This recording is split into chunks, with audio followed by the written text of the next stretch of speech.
নমস্কার আমার ছোট ছোট ভাই বোন এবং আমার স্টুডেন্টরা, আশা করছি তোমরা ভগবানের কৃপায় সবাই ভালো রয়েছো। আমরা আগের দিন আমাদের 12-এর সিলেবাস সম্পর্কে আলোচনা করেছি। যারা সিলেবাস পাও না তারা আমার ডেসক্রিপশান বক্সে দেওয়া থাকবে, চেক করে নিও।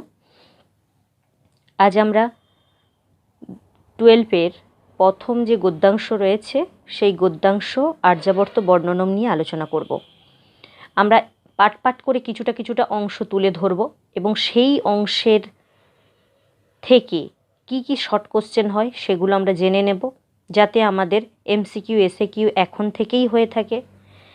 এবং তার সাথে সাথে আমরা এই চ্যাপ্টারটা শেষ হলে এখান থেকে এবছরের জন্য কি বড় কোশ্চেন ইম্পর্ট্যান্ট আছে সেগুলো কিন্তু আমি বলে দেব। আর এগুলো জানার জন্য অবশ্যই আমার চ্যানেলে যুক্ত হতে হবে তোমাদের। যারা যুক্ত রয়েছো তাদেরকে অসংখ্য ধন্যবাদ, আর যারা এখনও পর্যন্ত যুক্ত হতে পারো না তাদের উদ্দেশ্যে বলবো অবশ্যই আমার চ্যানেলটাকে সাবস্ক্রাইব করে পাশে থাকা বেল আইকন প্রেস করে অল নোটিফিকেশান করে দেবে। তাহলে আমি যখনই তোমাদের জন্য ভিডিও নিয়ে উপস্থিত হব তোমরা সময় মতো সেগুলো নোটিফিকেশান আকারে পেয়ে যাবে। চলো কথা না বাড়িয়ে আজকে আমরা আর্যাবর্ত বর্ণনমের সম্পর্কে যেগুলো জানতে হবে, আমাদের ন্যূনতম জানার দরকার, যেখান থেকে আমাদের শর্ট কোশ্চেন এমসিকিউ এসএকিউ আসবে, সেগুলো সম্পর্কে জাস্ট একটু জেনে নেব। আর্যাবর্ত বর্ণনম কোথা থেকে নেওয়া হয়েছে না, আর্যাবর্ত বর্ণনমটা নেওয়া হয়েছে নলচম্পুর প্রথমোচ্ছ্বাস থেকে নেওয়া হয়েছে। নলচম্পুর প্রথমোচ্ছ্বাস থেকে আর্যাবর্ত বর্ণনম নেওয়া হয়েছে। এই আর্যাবর্ত বর্ণনম এখানে আমাদের যেটা জানতে হবে, নলচম্পুর প্রথমোচ্ছ্বাস, এই নলচম্পু কোথা থেকে নেওয়া হয়েছে? এই নলচম্পু নেওয়া হয়েছে মহাভারত থেকে, মহাভারতের বন পর্ব থেকে নলচম্পু নেওয়া হয়েছে। এখানে কার কার প্রণয় কথা রয়েছে? রাজা নল এবং দময়ন্তী, মহারানী দময়ন্তী, এই দুজনের প্রেম কথা হচ্ছে এই নলচম্পুর বিষয়বস্তু। সেই নলচম্পুর প্রথমোচ্ছ্বাস থেকে নেওয়া হয়েছে আমাদের আর্যাবর্ত বর্ণনম। এই আর্যাবর্ত বর্ণনম এটা কিন্তু কোনোভাবেই নলচম্পুতে কিন্তু কোনোরূপ নামকরণ করা নেই। এই নলচম্পু 7টা উচ্ছ্বাসে বিভক্ত রয়েছে। 7টা উচ্ছ্বাসের মধ্যে প্রথম উচ্ছ্বাস থেকে কিন্তু আমাদের এটা নেওয়া হয়েছে কিছুটা অংশ। তাহলে আর্যাবর্ত বর্ণনম নামকরণ কে করেছে? এই যেহেতু আমাদের সাহিত্য সম্পর্কে জানার সম্পর্কে আমাদের নামকরণ একটা খুবই গুরুত্বপূর্ণ বিষয় সাহিত্যের সম্বন্ধে, তাই এই আর্যাবর্ত বর্ণনমটা তাহলে কোথা থেকে নামকরণ করা হয়েছে? এই আর্যাবর্ত বর্ণনমটা আমাদের মধ্যশিক্ষা পর্ষদ থেকেই কিন্তু নামকরণ করা হয়েছে। আর্যাবর্ত উচ্চশিক্ষা মধ্য পর্ষদ থেকে করা হয়েছে, মাধ্যমিক পর্ষদ থেকে আর্যাবর্ত বর্ণনম। কেন আর্যাবর্ত বর্ণনম করা হয়েছে? না, এই নলচম্পুর প্রথমাচ্ছ্বাসের যেই অংশটা আমাদের জন্য পাঠ্য, সেখানে এই আর্যাবর্ত নামক একটা দেশের আমরা বর্ণনা পাব। সেই জন্য এখানে কিন্তু এই আমাদের মধ্যশিক্ষা উচ্চ মাধ্যমিক মধ্যশিক্ষা পর্ষদ কী করেছেন না, তার নামকরণ করেছেন পড়ার পর যথাযথভাবে আর্যাবর্ত বর্ণনম। এই আর্যাবর্ত বর্ণনম কেন বলা হয়েছে না, আর্যাবর্তের মানে আর্য নামক বাসীদের যে গ্রামের বর্ণনা, সেই আর্যাবর্ত স্থানের বর্ণনা দেওয়া আছে বলে এর নামকরণ করা হয়েছে আর্যাবর্ত বর্ণনম। এই আর্যাবর্তকে ভাঙলে কি হবে? আপূর্বক বৃত্তযুক্ত ঘং করে অধিকরণ বাচ্চে হচ্ছে আর্যাবর্ত বর্ণনম। আর্যাবর্ত তাকে বর্ণনা করা হয়েছে। তাহলে এই গেল আর্যাবর্ত বর্ণনম সম্পর্কে আমাদের কথাবার্তা। এবার এটা লিখেছেন কে না, কবি ত্রিবিক্রম ভট্ট। আর্যাবর্ত বর্ণনম লিখেছেন কবি ত্রিবিক্রম ভট্ট। এই ত্রিবিক্রম ভট্ট ইনি কখনের কবি না, সপ্তম উচ্ছ্বাসে তিনি লিখেছেন, আমাদের নলচম্পু লিখেছেন। তিনি কখনের কবি না, তিনি যেই সময়ের কবি ছিলেন 10ম শতাব্দী, তার পূর্বে কিন্তু আমাদের এই আর্যাবর্ত বর্ণনমটা কিন্তু মানে আর্যাবর্ত বর্ণনম জাতীয় যে সমস্ত রচনাগুলো সেগুলো কিন্তু তার আগে কিন্তু ছিল না। কিরূপ জাতীয়?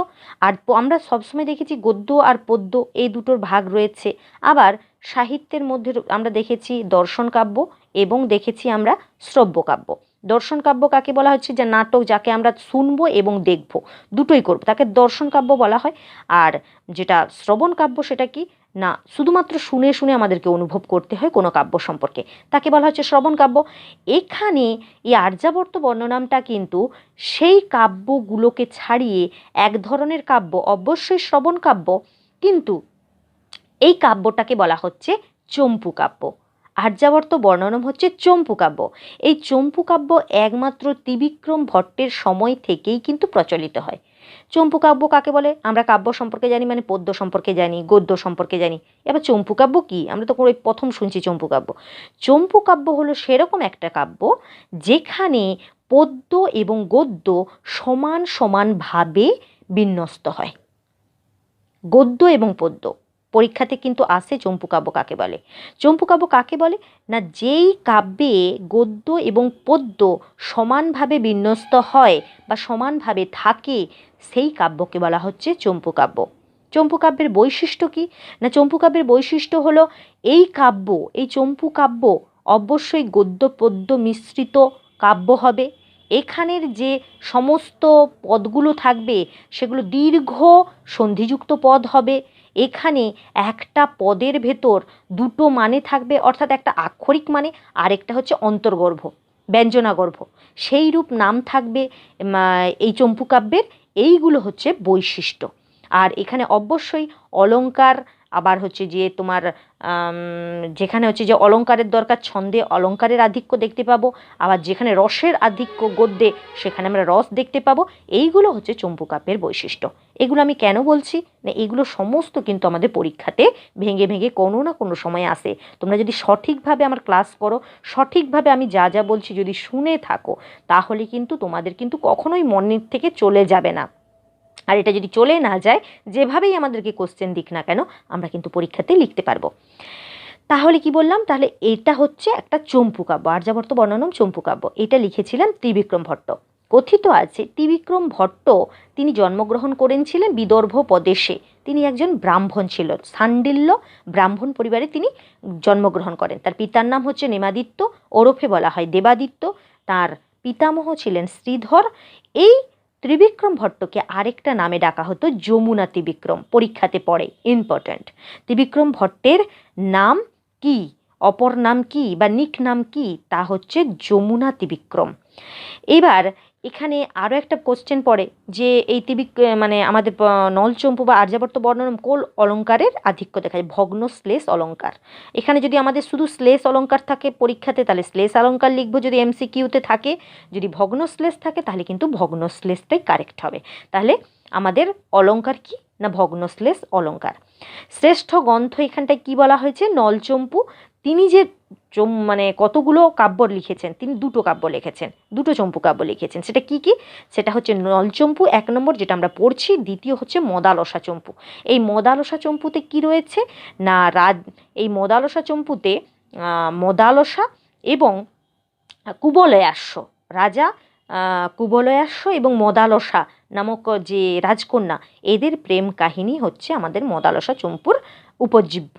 তাহলে যদি পরীক্ষাতে পড়ে যে ত্রিবিক্রম ভট্টের দুটো চম্পু কাব্যের নাম লেখো, তা প্রথম হচ্ছে নলচম্পু, দ্বিতীয় হচ্ছে মদালসা চম্পু। এই দুটো কিন্তু পরীক্ষাতে পড়ে। তাই আমি যেগুলো পরীক্ষাতে পয়েন্ট করে পড়ে সেগুলোই কিন্তু আমি এখানে নিয়েছি। এবার ত্রিবিক্রম ভট্টের সম্পর্কে একটা কথিত রয়েছে একটা কাহিনী। তিনি হচ্ছে প্রথম বয়সে ছিলেন, খুব লম্পট টাইপের, বন্ধুদের সঙ্গে জীবনযাপন করতেন, বাইরে বাইরে ঘুরতেন। এমন সময় তার বাবা ছিলেন, তার বাবা এবং তার দাদু দুজনে ছিলেন কিন্তু খুব ভালো পণ্ডিত। এবং একদিন তার বাবা চলে যায় অন্য গ্রামে। আগেকার দিনে তো সাইকেল বাস এটা সেটা থাকতো না, অতএব সেখানে হচ্ছে যে পায়ে হেঁটে একটার পর একটা গ্রাম পেরিয়ে যেতে হতো। যখন অন্য গ্রামে চলে গিয়েছে তার বাবা, সেই সময় একজন পণ্ডিত তিনি আসেন, জেনেছেন তার বাবা নেই। আর তার বাবা থাকলে তার বাবাকে তর্কশাস্ত্রে কেউ কিন্তু মানে হারাতে পারে না। যখন তার বাবা চলে গেছে, তখন তিনি এসেছেন রাজার সভাতে, এসে বললেন যে যদি আমাকে তর্কযুদ্ধে যদি কেউ হারাতে পারে তাহলে কিন্তু ঠিক আছে, আর যদি তা না পারে তাহলে আমাকে আজকে বিজয়পত্র প্রদান করতে হবে। এই অবস্থাতে রাজা কি করবেন? তখন তিনি কি করলেন না, এই ত্রিবিক্রম ভট্টের মানে বাবার কাছে পেয়াদা, আগেকার দিনে রাজাদের পেয়াদা হতো, সেরকম সিপাহী পাঠালেন। সেখানে গিয়ে দেখলেন যে তার বাবা বাড়িতে নেই। তখন কি করা হলো না, তার ছেলে ত্রিবিক্রম ভট্টকে মানে আনা হলো রাজসভায়।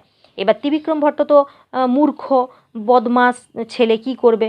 এবার বাবার মান রক্ষার্থে তিনি কি করেছিলেন না, তাঁদের যে কুলদেবী সরস্বতী, তাঁর বাগদেবী, তাঁর কি করলেন, আরাধনা করলেন, এবং তাঁর আরাধনা করে তিনি সরস্বতী দেবীকে সন্তুষ্ট করলেন, এবং সন্তুষ্ট করে এটা স্থির করলেন যে তিনি যতক্ষণ না তার বাবা ফিরে আসছে কোথা থেকে না সেই গ্রাম থেকে, ততক্ষণ পর্যন্ত বাগদেবী অর্থাৎ সরস্বতী তাঁর কণ্ঠে বিরাজ করবেন, তার মুখে বিরাজ করবেন, তিনি যা বলবেন সবই সঠিক হবে।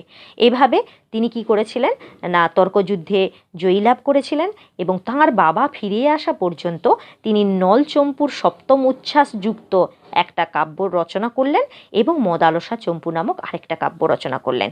আর মদালসা চম্পু প্রথমে করেছিলেন, তারপরে করেছিলেন নলচম্পু। তার বাবা ফিরে আসতে আসতে ওই সপ্তম উচ্ছ্বাস পর্যন্ত তার লেখা হয়েছিল, আর সপ্তম উচ্ছ্বাস পর্যন্ত লেখার পরেই কিন্তু তার বাবা ফিরে এসেছিলেন, যার জন্য এই যে নলচম্পু কাব্যটা সেটা কিন্তু অসমাপ্ত অবস্থায় সপ্তম উচ্ছ্বাস পর্যন্ত হয়েই কিন্তু শেষ হয়েছে। এটা আমাদের কথিত রয়েছে এই ত্রিবিক্রম ভট্টের সম্পর্কে একটা কাহিনী। চলো, আমাদের যা যা জানার জানলাম, এবার আমরা লাইন তুলে পড়ব এবং তার সাথে সাথে কি কি কোশ্চেন হয় আমরা দেখে নেব। চলো, কি বলেছে? অস্তি সমস্ত বিশ্বম্ভরা ভোগ ভাস্বত ললাম লীলায় মানহ সমানহ সেব্যতয়া নাক লোকস্য। দেখো, একটা লাইন কিন্তু বলেছে, আমাদের চম্পু কাব্যের বৈশিষ্ট্য কি বলেছিল, যে দীর্ঘ সন্ধিযুক্ত পদ হবে। দেখো, সমস্ত থেকে শুরু করেছে মানো পর্যন্ত কমা পড়েছে, এখনও কিন্তু পূর্ণচ্ছেদ পড়েনি, পুরোটা পূর্ণচ্ছেদ পড়বে একটা জায়গায়, পুরো সবের শেষে। চলো কি বলেছে আমরা দেখি। অস্তি ছিল সমস্ত বিশ্বম্ভরা, সমস্ত বিশ্বের মধ্যে, ভোগ ভাস্যত ললাম লীলায়মান, আমি সবই সন্ধি বিচ্ছেদ করে করে বলছি। ভোগ ভাস্যত ভোগ করার জন্য, ভাস্যত ভেসে থাকতো মানে উজ্জ্বল, লীলায়মান অর্থাৎ কি শোভাযুক্ত, এমন একটা সমস্ত বিশ্বের মধ্যে এমন একটা জায়গা ছিল যেটা সমস্ত জায়গার মধ্যে শোভাযুক্ত এবং লীলায়মান। সমানহ সেব্যতয়া, সমান, সেব্যতয়া সেবার যোগ্য, সমান সেবার যোগ্য।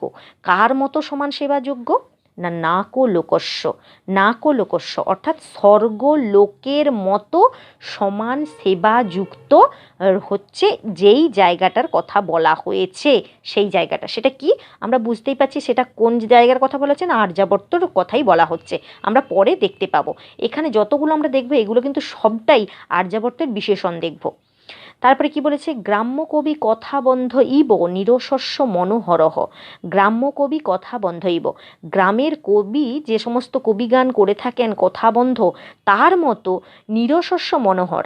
গ্রামের কবিরা যখন কথা বন্ধ করে থাকে বা কথা শুনিয়ে থাকে, কাব্য শুনিয়ে থাকে ভেঙে ভেঙে, তখন নিরস ব্যক্তিও কি করে না নিরস ব্যক্তিরও কিন্তু মনোহর লাগে, মানে রসযুক্ত মনে হয় এবং খুব শুনতে ভালো লাগে। ঠিক সেই রূপ এটাকে যদি আবার একটা লাইনে ভাঙা হয়, তার মানে কি হচ্ছে, গ্রাম্যকবি কথাবন্ধের মতো নিরশস্য মনোহর। যেমন গ্রাম্যকবি তার কথাবন্ধের দ্বারা একজন নিরস ব্যক্তির ভেতরেও রসের সঞ্চার করে, সেই রূপ এই গ্রামে কি কি রয়েছে, নীর আর শস্য। নীর মানে জল, শস্য মানে কি, শস্য মানে হচ্ছে বিভিন্ন সবজি দ্বারা মনোহর, বিভিন্ন শস্যের দ্বারা মনোহর রয়েছে এই গ্রামটা। তার মানে আমাদের এই চম্পু কাব্যের একটা বিশেষণ বলা মানে বৈশিষ্ট্য বলা হয়েছিল যে একটা লাইনের ভেতর দুটো মানে হবে, একটা হচ্ছে বাহ্যিক মানে, আরেকটা হচ্ছে গূঢ়ার্থ মানে ভেতরের লুকানো মানে। সেটা আমরা পেলাম এই জায়গাটা থেকে, এই একটা কথা থেকে আমরা পেলাম। এরপরে কি বলেছে দেখো, ভীম ইব ভারতালঙ্কার ভূতঃ। ভীম ইব ভীমের ন্যায় ভারতালঙ্কার ভূতঃ, ভারতের অলঙ্কারভূত, ভারতের গহনার মতো। এই যে বলছে ভীমের মতো ভারতের অলঙ্কারভূত, ভীমকে, ভীম ছিলেন পঞ্চ পাণ্ডবের একজন, সেই পঞ্চ পাণ্ডব এর যে একজন ছিলেন ভীম, তাকে কি বলা হয়, মহাভারতের অলঙ্কার স্বরূপ। ভীম যদি না থাকতেন মহাভারত কমপ্লিট হতো না। তাহলে মহাভারতের পূর্বের নাম কি ছিল, মহাভারতের পূর্বের নাম ছিল জয়, তারপরে ভারত, তারপরে হয়েছে মহাভারত। তাহলে এই যে মহাভারত, সেই মহাভারতের অলঙ্কার স্বরূপকে না ভীম, সেই ভীমের মতো এই এই দেশটাও হচ্ছে, যেই দেশের সম্পর্কে আমরা পড়ছি সেটা হচ্ছে ভারতের অলঙ্কারভূত, ভারতের গয়নার মতো। মহাভারতের গহনা যেমন ভীম, ঠিক সেই রূপ ভারতের অলঙ্কার হচ্ছে এই দেশ। অগ্রণীহি সর্ববিষয়ানাম এগিয়ে রয়েছে সমস্ত বিষয়ে। এই জায়গাটা, এই দেশটা এগিয়ে রয়েছে সমস্ত বিষয় দিয়ে। অনূদিত ব্যাকরণ ইবাদৃষ্ট প্রকৃতি নিপাত উপসর্গ লোপ সবর্ণ বিকারহ। অনূদিত ব্যাকরণ, অনূদিত, যারা ব্যাকরণ সম্পর্কে জানে না, অনূদিত, যারা ব্যাকরণ বোঝে না, তাদেরকে বলা হচ্ছে ব্যাকরণে অনূদিত। ইব, সেই ব্যাকরণ যারা জানে না, সেই ব্যাকরণের না জানার মতো, ইব মতো, দৃষ্ট দেখা যায়, প্রকৃতি নিপাত উপসর্গ লোপ সবর্ণ বিকারহ। এই যারা অনূদিত ব্যাকরণ সম্পর্কে জানে না, তারা ব্যাকরণে যে রয়েছে প্রকৃতি নিপাত উপসর্গ লোপ সবর্ণ বিকার, এইগুলো সম্পর্কে তারা জানে না। ঠিক সেইরূপ ব্যাকরণের প্রত্যেকটা লাইনের কিন্তু দুটো করে মানে আছে, আমি কিন্তু প্রত্যেকটা লাইনের দুটো করে মানে বলছি। অনূদিত ব্যাকরণ ও ইবাদৃষ্ট প্রকৃতি, যারা ব্যাকরণ জানে না, তারা যেমন প্রকৃতি নিপাত উপসর্গ লোপ সবর্ণ বিকার সম্পর্কে জানে না, ঠিক একইভাবে এখানের যে সমস্ত মানুষ রয়েছে এই আর্যাবর্তে, তাদের মধ্যে কোনোরূপ প্রকৃতি নিপাত উপসর্গ লোপ সবর্ণ বিকার জাতীয় কোনোরূপ বর্ণ বিদ্বেষ বা কোনো কিছু নেই। তাহলে দুটো মানে পেলাম, একটা ব্যাকরণের দিক থেকে পেলাম, দ্বিতীয়টা আমরা আর্যাবর্তের মানুষদের ক্ষেত্রে পেলাম। এরপরে কি বলেছে, পশুপতি জটা বন্ধ ইব, পশুপতি জটা বন্ধ ইব। পশুপতিকে না শিব, মহাদেব, ভোলেশ্বর, ভোলেনাথ, সেই পশুপতির জটা রয়েছে, অর্থাৎ পশুপতি বলা হয় কাকে, শিবকে। সেই শিবের যে জটা রয়েছে তার মতো বিকশিত কনক কমল কুবলয় ছলিত রজহ পুঞ্জ পিঞ্জরিত হংসা বতংসয়া প্রচুর চলত চকর চক্র বাক কারণ্ডব মণ্ডলী মণ্ডিত তীরয়া ভগীরথ ভূপাল কীর্তিপতকয়া সর্গ গমন সোপান বিথীয় মান রিঙ্গ তরঙ্গয়া গঙ্গয়া পুণ্য সলিলই। এতক্ষণ পরে একটা আমরা কমা পেলাম। কোথা থেকে শুরু হয়েছে না, সেই ইব বিকশিত থেকে স্টার্টিং হয়েছে পুরো সলিলই পর্যন্ত। কি বলেছে দেখো, পশুপতির জটাতে যেমন রয়েছে গঙ্গা, সেই রূপ বিকশিত কনক কমল সেই গঙ্গাতে ফুটে রয়েছে। কোথায় সেই গঙ্গা রয়েছে, নেই আর্যাবর্তে। পশুপতির জটাতে যেমন গঙ্গা রয়েছে, সেই গঙ্গায় যা যা শোভা রয়েছে সেগুলো কোথায় রয়েছে না, এই আর্যাবর্ত দেশেই রয়েছে। কীরকম না, বিকশিত কনক কমল, বিকশিত ফুটে রয়েছে সোনার পদ্ম, কুবলয় নীল পদ্ম, উচ্ছলিত রজ, তার থেকে উচ্ছলিত মানে উপচে পড়ছে রজ, অর্থাৎ কি রেণুকা, পুঞ্জরিত পিঞ্জ হংস বতংসয়া, পুঞ্জরিত সেই যে রজ, সেই যে তোমার রেণুকা, তার দ্বারা কি হচ্ছে না, পুঞ্জ, তার যে রেণুকা পড়ছে গোটাটা, সেইগুলো থেকে পিঞ্জরিত হচ্ছে কার্গা হংস বতংসয়া, হাঁসরা যে সেই গঙ্গার জলে যে স্নান করছে সেখানে কি করছে, তাদের সমস্ত শরীর সেই রেণুর দ্বারা মাখামাখি হয়ে যাচ্ছে।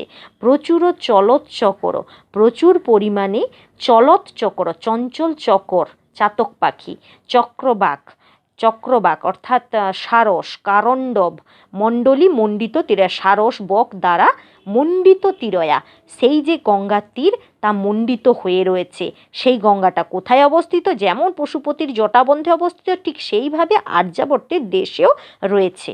ভগীরথ ভূপাল কীর্তি পতকয়া, ভগীরথ রাজা ভগীরথ তাঁর কীর্তির দ্বারা, ভূপাল কীর্তি পতাকয়া, ভগীরথ রাজা তার কীর্তির দ্বারা তিনি কি করেছিলেন না, স্বর্গ গমন সোপান বিথীয়মান রিঙ্গ তরঙ্গয়া গঙ্গয়া পুণ্য সলিল।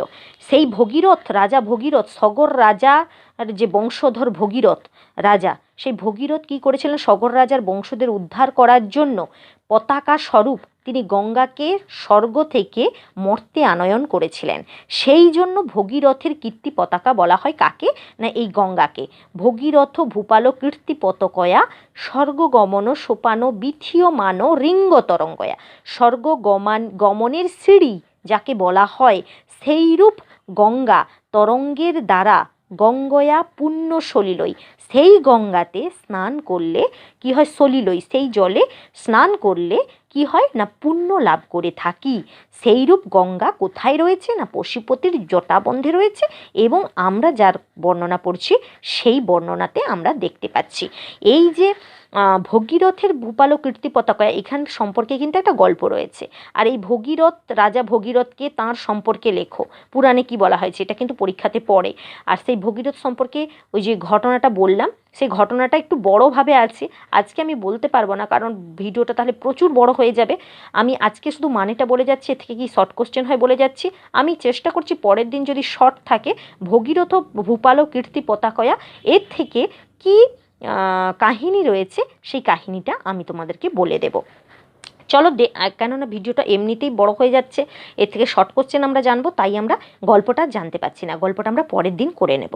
আশা করি যারা ক্লাস করছো তাদের যদি ভালো লেগে থাকে আমাকে কমেন্ট করে জানাবে, এবং কমেন্ট করে বলবে যে আমরা গল্পটা জানতে চাই, তাহলে আমি অবশ্যই বলবো। আর যদি গল্পটা তোমরা না জানতে চাও তাহলে আমি কিন্তু আর বলবো না। চলো, কি বলা হয়েছে, প্লাবিত চন্দ্রভাগা অলঙ্কৃতৈক দেশস্য। প্লাবিত এমন একটা দেশ রয়েছে যাকে অলঙ্কার বলা হয়, কোথায় না চন্দ্রভাগা নামক যে আমাদের গঙ্গার আরেকটা ভাগ চন্দ্রভাগা, সেইরূপ এখানে নদী রয়েছে যার দ্বারা প্লাবিত হয়, এবং এই দেশের অলঙ্কার স্বরূপ তিনিও কে না চন্দ্রভাগা নদী। শরণ্য পুণ্যকারী নাম, যারা স্মরণ করে, কে না পুণ্যকারী নাম, যারা পুণ্য করতে চায় তাদের স্মরণ হয় আরামো, অর্থাৎ যেখানে তোমার উদ্যান রয়েছে। কীরকম উদ্যান রয়েছে এই জায়গাতে, রমণীয় কদলী বনস্য, সুন্দর রমণীয় ঠান্ডা দেয় এইরূপ কদলী বনস্য, কলার বনের দ্বারা উদ্যান শোভিত। ধামো ধর্মস্য, ধাম জায়গা, স্থান, ধর্মের স্থান, এটা কোথা নেই আর্যাবর্ত। আস্পদং সম্পদাম মানে শ্রেষ্ঠ খনিযুক্ত, কিসের খনি না আশ্রয় শ্রেয়সাম, যারা সুন্দর সাধু ব্যবহার দ্বারা, এখানে এর যে স্থান সেটা সুন্দর সাধু ব্যবহার দ্বারা শোভিত। আকরহ, এখানের যে আকর নিধি, আকর কাকে বলা হচ্ছে, যেখানে আমরা গহনা পাই, সেটা কি না সমুদ্রকে বলা হয় আকর। কিসের আকর না খনি হচ্ছে যে কিসের খনি না যেখানে আমাদের স্বর্ণ, মুক্তা, হীরা ইত্যাদি পাওয়া যায়, তাকেই বলা হচ্ছে আকর। এখানে তাই আকর বলা হচ্ছে কাকে না আর্যাবর্ত দেশকে। কিসের আকর, সাধু ব্যবহার ও রত্নানাম, সাধু ব্যবহার, সুন্দর ব্যবহার, প্রত্যেকটা মানুষের সুন্দর ব্যবহার নামক যে রত্ন তা রয়েছে এই আর্যাবর্ত দেশে। আচার্য ভবনম, এখানে যে সমস্ত আচার্য অর্থাৎ গুরুদের ভবন বাড়ি রয়েছে, সেই বাড়িগুলো কীরকম না আর্য মর্যাদা উপদেশানাম, আর্য মর্যাদা, সেই আর্যাবর্ত যে বাসীগণ রয়েছে তাদের মর্যাদা প্রদান করে কীরকম না উপদেশের দ্বারা। এখানের যে আচার্যের ভবন মানে উপদেশ দানকারী যিনি আচার্য রয়েছেন, যিনি অধ্যাপক রয়েছেন, তিনি কি করেন আর্যদের মর্যাদা, তাদের উপদেশ প্রদান করে। এইরূপ আর্যাবর্ত নামও দেশ, এইরূপ আর্যাবর্ত নামক একটা দেশ রয়েছে। তাহলে এই আর্যাবর্ত নামও দেশ, এই আর্যাবর্ত নামের সমস্ত বিশেষণ আমরা দেখলাম। যদি আমাদের পরীক্ষাতে পড়ে আর্যাবর্তের প্রাকৃতিক শোভা লেখো, প্রাকৃতিক শোভা সম্পর্কে আলোচনা করো, সমস্ত প্রাকৃতিক শোভাটাই কিন্তু আমাদের এই জায়গাতে রয়েছে। তাহলে যদি এটা ভালো করে পড়ে যাও, তাহলে তোমরা না পড়ে, কোনো কোশ্চেন না পড়েই তোমরা এইটা যদি শুধুমাত্র ভালোভাবে পড়ে যাও, তাহলে এখান থেকেই তোমরা আর্যাবর্তের যে বর্ণনা, প্রাকৃতিক সৌন্দর্য, সেটাই কিন্তু লিখতে পারবে। এবছরের জন্য আর্যাবর্তের প্রাকৃতিক যে শোভা, সেই প্রাকৃতিক শোভা এবছরের জন্য ইম্পর্ট্যান্ট। কেন এবছর পড়ে গেছে যেটা, তার তুলনায় বলছি আমি, এটা কিন্তু খুবই ইম্পর্ট্যান্ট রয়েছে, তাই ভালো করে এই জায়গাটা কিন্তু তোমরা পড়বে। চলো, এখান থেকে আমাদের কি কি শর্ট কোশ্চেন হয় সেগুলো আমরা করে নেব, যাতে আমাদের এমসিকিউ এসিকিউ হয়ে যায়। কি বলেছে? সমস্ত বিশ্বম্ভরা ভোগভাস্যত ললাম লীলায়মান সেব্যতয়া, মানে প্রথম লাইনে যেটা ছিল সেটাই তুলে দিয়েছি। লাইনটিতে কার কথা বলা হয়েছে? আমরা জানি লাইনটিতে কার কথা বলা হয়েছে, না আর্যাবর্ত নামক দেশের কথা বলা হয়েছে। আর্যাবর্ত নামক দেশের কথা বলা হয়েছে। আমি যা যা করাচ্ছি তোমরা কিন্তু সেগুলোকে স্টপ করবে, ভিডিওকে স্টপ করে কিন্তু খাতায় তুলে নেবে। এখন থেকে পড়া শুরু করো, না হলে কিন্তু আমরা পরীক্ষাতে পাস করতে পারবো না। নাকলোক বলতে কি বোঝানো হয়েছে? আমরা একটু আগে দেখলাম নাকলোক কি, না স্বর্গলোককে নাকলোক বলা হয়েছে। গ্রাম্য কবি কথাবন্ধৈব নিরশস্য মনোহর, এই বাক্যটির অর্থ কি? না গ্রাম্য কবি, গ্রামের কবিরা তাদের কবিগানের দ্বারা যেমন নিরস ব্যক্তিদেরকে মনোহর বা মনোরম প্রদান করে, ঠিক সেইরূপ এখানের গ্রাম, আর্যাবর্তের গ্রামে রয়েছে শস্য এবং জলের দ্বারা পরিপূর্ণ। পরের কোশ্চেন, আর্যাবর্ত বর্ণনম কাব্যটির অলঙ্কার কি? শ্লেষ অলঙ্কার একটু আগেই আমরা বললাম, ভগ্ন শ্লেষ। ভীমকে কার সঙ্গে তুলনা করা হয়েছে, অথবা আর্যাবর্তকে কার সঙ্গে তুলনা করা হয়েছে? আর্যাবর্তকে ভীমের সঙ্গে, মহাভারতের ভীমের সঙ্গে তুলনা করা হয়েছে। আর ভীমকে তুলনা করা হয়েছে কার সঙ্গে? না আর্যাবর্ত দেশের সঙ্গে তুলনা করা হয়েছে। ইবাদৃষ্ট প্রকৃতি নিপাত উপসর্গ লোপ সবর্ণ বিকারহ, এই বাক্যটির অর্থ কি? এই বাক্যটির অর্থ ওই একই, যে যারা ব্যাকরণ জানে না তারা যেমন প্রকৃতি নিপাত উপসর্গ লোপ সবর্ণ বিকার সম্পর্কে জানে না, এই দেশের আর্যাবর্তের বাসীদের মধ্যে কোনোরূপ প্রকৃতি নিপাত সবর্ণ লোপ ইত্যাদি জাতীয় কোনোরূপ কোনো কিছুর আধিক্য দেখা যায় না, এটা। তারপরে কি বলেছে? পশুপতিকে শিব মহাদেব। পশুপতির জটার সাথে কাকে তুলনা করা হয়েছে? গঙ্গার তুলনা করা হয়েছে। এক কথায় উত্তর। আর্যাবর্তের নদীতট কেমন ছিল? আর্যাবর্তের নদীতট ছিল প্রচুর পরিমাণে স্বর্ণপদ্ম, নীলপদ্মর যে রজত, মানে তোমার রেণুকা দ্বারা শোভিত। এখানে নদীতট ছিল, সরি যেটা আগের বললাম ওটা হবে না, আর্যাবর্তের নদী তট বলেছে, নদীর তট মানে পাড়, সেটা কি দ্বারা শোভিত ছিল?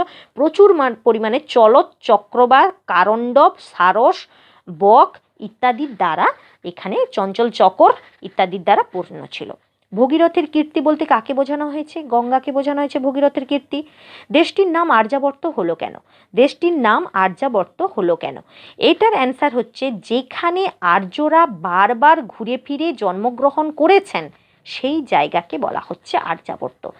যেই দেশে আর্যগণ বারবার ঘুরে ফিরে জন্মগ্রহণ করেছেন সেই দেশের নাম হচ্ছে আর্যাবর্ত। এখানে রমণীয় কি? এখানে রমণীয় হচ্ছে কদলীবন, মানে কলার বাগান। পরের কোশ্চেন, ধর্মের ধাম বলতে কি বোঝানো হয়েছে? এই আর্যাবর্ত বর্ণনমকেই বলা হয়েছে, আর্যাবর্ত স্থানটাকেই বলা হয়েছে ধর্মের ধাম। এখানে প্রচুর পরিমাণে কি রয়েছে? না সমস্ত ধর্ম তীর্থক্ষেত্র রয়েছে। আর্যাবর্ত কি সম্পদ দ্বারা পরিপূর্ণ? সাধু ব্যবহার নামক সম্পদ দ্বারা পরিপূর্ণ। সাধু ব্যবহার নামক সম্পদ দ্বারা পরিপূর্ণ। এখানকার লোকেদের ব্যবহার কীরকম? সাধু ব্যবহার, সুন্দর ব্যবহার, শোভন ব্যবহার। সাধু ব্যবহার, সুন্দর ব্যবহার, শোভন ব্যবহার। এখান থেকে আর কটা কোশ্চেন। স্বর্গগমনের সোপান কি দিয়ে তৈরি? না গঙ্গার তরঙ্গের দ্বারা তৈরি। ভগীরথকে, না ভগীরথ হলো সগর রাজার বংশধর, যিনি গঙ্গাকে আনয়ন করেছিলেন মর্তে। আরাম শব্দের বাংলা অর্থ কি? উদ্যান। কল্যাণ সমূহের আশ্রয়স্থান কি? আর্যাবর্ত বর্ণনম। গঙ্গয়া পুণ্য সলিলই কথার অর্থ কি? গঙ্গয়া পুণ্য সলিলই, গঙ্গার জলে যিনি স্নান করেন তাকেই বলা হয়েছে গঙ্গয়া পুণ্য সলিল, গঙ্গার পবিত্র জল বা পবিত্র তরঙ্গ। আর্যাবর্তকে কোন উদ্যানের সঙ্গে তুলনা করা হয়েছে? কলার বাগানের সঙ্গে। কলার বাগানের সঙ্গে তুলনা করা হয়েছে। আর্যাবর্ত কথার অর্থ কি? আর্যাবর্ত কথার অর্থ হলো আপূর্বক। আর্যাবর্ত কথার অর্থ হলো, ওটা লিখে দিই, আপূর্বক, আর্য, আপূর্বক বৃত্তযুক্ত ঘং, আপূর্বক বৃত্তযুক্ত ঘং করে অধিকরণ বাচ্চে